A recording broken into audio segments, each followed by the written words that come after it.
given the increasing diversity of America's populations, the dangers of sectarianism are greater than ever.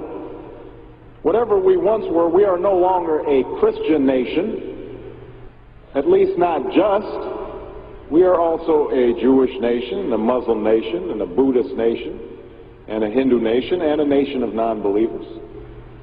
And even if we did have only Christians in our midst, if we expelled every non-Christian from the United States of America, whose Christianity would we teach in the schools?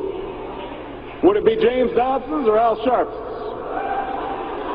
Which passages of Scripture should guide our public policy? Should we go with Leviticus, which suggests slavery is okay, and that eating shellfish is an abomination? Or we could go with Deuteronomy, which suggests stoning your child if he strays from the faith? Or should we just stick to the Sermon on the Mount, a passage that is so radical that it's doubtful that our own Defense Department would survive its application? So before we get carried away, let's read our Bibles now. Folks haven't been reading their Bible. Which brings me to my second point. Democracy demands that the religiously motivated translate their concerns into universal rather than religion-specific values. What do I mean by this? It requires that their proposals be subject to argument and amenable to reason.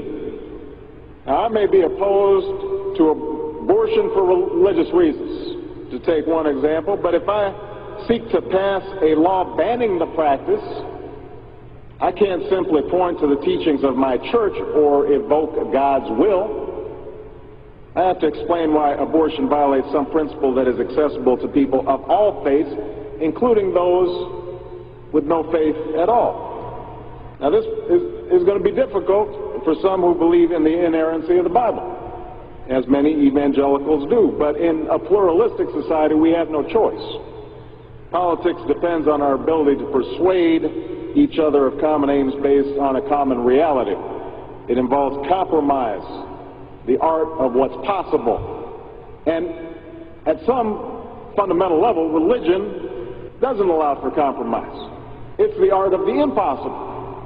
If God's spoken, then followers are expected to live up to God's edicts, regardless of the consequences. Now, to base one's own life on such uncompromising commitments may be sublime, but to base our policy making on such commitments would be a dangerous thing. And if you doubt that, let me just give you an example. We all know the story of Abraham and Isaac. Abraham's ordered by God to offer up his only son. Without argument, he takes Isaac up to the mountaintop, he binds them to the altar, raises his knife, prepares to act as God commanded. Now, we know things worked out. You know, God sends down an angel to intercede at the very last minute. Abraham